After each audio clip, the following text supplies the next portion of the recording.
నమస్తే, welcome to Abhinav Bharat. దేశంలో మరో కొత్త రాష్ట్రం ఏర్పాటు చేయాలని ఎప్పటి నుంచో డిమాండ్ అయితే వినిపిస్తుంది. ఇక మధ్యప్రదేశ్, రాజస్థాన్, గుజరాత్, మహారాష్ట్రలోని 49 జిల్లాలను కలిపి బిల్ అనే పేరుతో ఒక రాష్ట్రం ఏర్పాటు చేయాలని చాలా కాలం కిందే గిరిజనులు చేస్తున్న డిమాండు ఇప్పుడు వాటికి మద్దతు అయితే పెరుగుతుంది. ఈ విషయం పైన తాజాగా రాజస్థాన్లోని బన్స్వారాలో మాన్గర్ ధామ్ అనే గిరిజనులు ఒక రాజకీయ తీర్మానం కూడా చేసుకున్నారు. రాజస్థాన్, మధ్యప్రదేశ్, గుజరాత్, మహారాష్ట్రలోని 49 జిల్లాలను కలిపి బిల్ ప్రదేశ్ రాష్ట్రం అనేది ఒకటి ఏర్పాటు చేయాలన్న గిరిజనులు వాటితో పాటు రాష్ట్రంతో పాటు కొన్ని డిమాండ్లను కూడా దేశం ముందైతే ఉంచారు.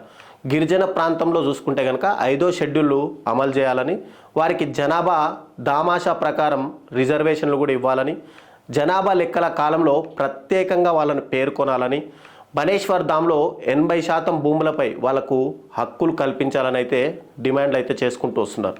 ఇక బన్స్వారాలో బంగారం తవ్వకాలు ఎప్పటి నుంచో జరుగుతుండగా వాటిని వెంటనే నిషేధించాలని కూడా వాళ్ళు ప్రభుత్వాన్ని అయితే డిమాండ్ చేస్తున్నారు. ఇక పశ్చిమ మధ్యప్రదేశ్లోకి సంబంధించి గిరిజన సంస్థలు ప్రత్యేక బిల్ రాష్ట్రాన్ని 12 సంవత్సరాలుగా డిమాండ్ చేస్తుంటే రత్నం జిల్లా సైలానా నుంచి భారత్ ఆదివాసీ పార్టీకి చెందిన ఒకే ఒక్క ఎమ్మెల్యే అయితే ఉన్నాడు. ఆయన కమలేశ్వర్ దొడియార్ కూడా ఈ అంశాలను అయితే అసెంబ్లీలో లేవనెత్తుకుంటూ వచ్చారు. ఇక కొత్త రాష్ట్ర ఏర్పాటుకు సంబంధించిన ఏ ప్రతిపాదన అయినా కూడా ఆమోదం పొందాల్సింది పార్లమెంట్లలో తప్ప అసెంబ్లీలో కాదని ఎప్పటి నుంచో కేంద్ర ప్రభుత్వం అయితే సమాధానాలు ఇచ్చుకుంటూనే వచ్చింది.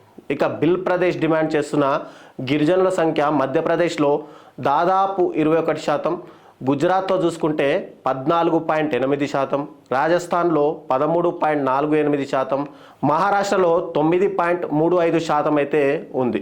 ఇక ఈశాన్య రాష్ట్రాలతో సహా 25 రాష్ట్రాలు, 5 కేంద్ర పాలిత ప్రాంతాల్లో ఉన్న గిరిజనులు మొత్తంగా మనం చూసుకుంటే ఈ రాష్ట్రాల్లో గిరిజనులు ఎక్కువ మొత్తంలో విస్తరించి అయితే ఉన్నారు. గతంలో ప్రతిపాదించిన బిల్ రాష్ట్రం 90 అసెంబ్లీ, 11 లోక్సభ నియోజకవర్గాలను కలిగి అయితే ఉండేది అప్పట్లో డిమాండ్ చేసిన రాష్ట్రం.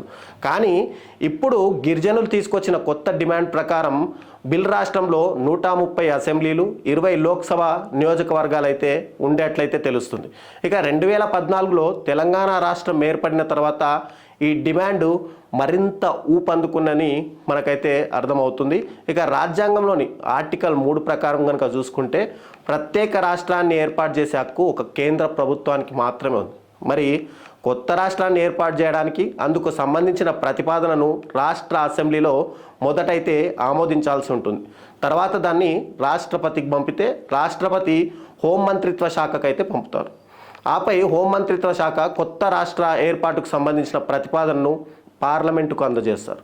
గిరిజనులకు ప్రత్యేకంగా ఒక రాష్ట్రం ఉండాలనే ఈ డిమాండు ఈసారి ఎంతవరకు వెళ్తుందో మనం కూడా ఒక్కసారి చూడాల్సిన అవసరం అయితే ఉంది. నాయకులారా, మీ పనితనం మీ అధినాయకులకు తెలియజేయాలనుకుంటున్నారు. ప్రజలారా, మీ సమస్యలను మీ నాయకులకు తెలియజేయాలనుకుంటున్నారు. ప్రజా సమస్యల పరిష్కార వేదిక మీ అభినవ్ భారత్.